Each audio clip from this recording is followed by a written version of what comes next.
Great to have him on the show today. Possibly will give us quite a lot of insight into security issues. But with me in the studio now, as we start the conversation, is Barrister Robinson Ariel. Sir, it's good to have you on the show.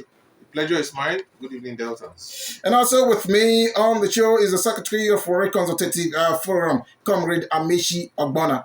Sir, it's good to have you. Deltans, I hail you.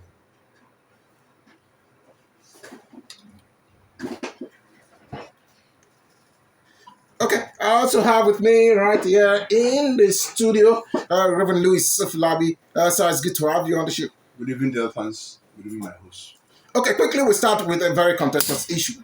This one concerns everyone. And it has to do with the issue of ASU and the federal government, and it's becoming to bite really hard. I will first of all start with you, Barrister Robinson Ariel. Let me quickly get your take on these struggles so far.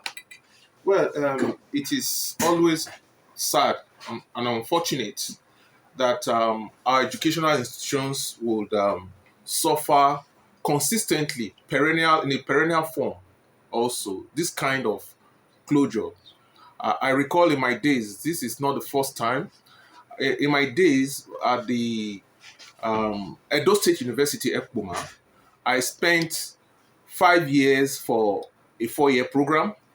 And when I left there, I went to Obafemi University. I spent again 6 years for a 5-year program.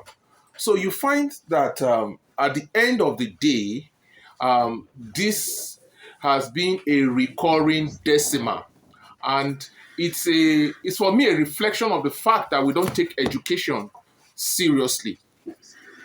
Now, it is more critical that when you consider that that is the sector that is responsible for the training of manpower to manage all the sectors of our national life, bordering on economics, politics, social, and what have you. I draw inspiration from the wordings of conferment of diplomas and certificates, where it is often said that a person has been found worthy both in learning and in character to be conferred with a particular diploma or certificate. And so when you find that the institution that is the machine that is responsible for producing people who are found worthy both in learning and character has been neglected, it's in a state where consistently it is closed not just for one day, not for 1 month, not for 6 months. And you see, it becomes worrisome. And it is even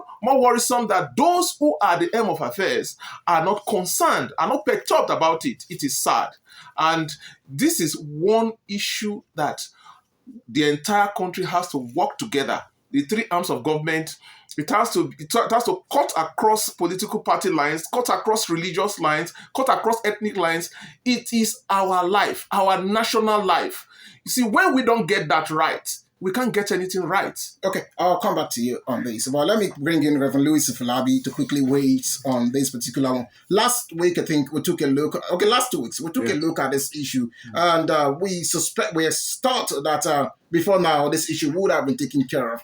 But surprisingly, it appears all efforts to solve this particular challenge is not producing any result. When the NIMI BRICS committee was set up by the federal government and they came up with their recommendations and submitted it to the federal government,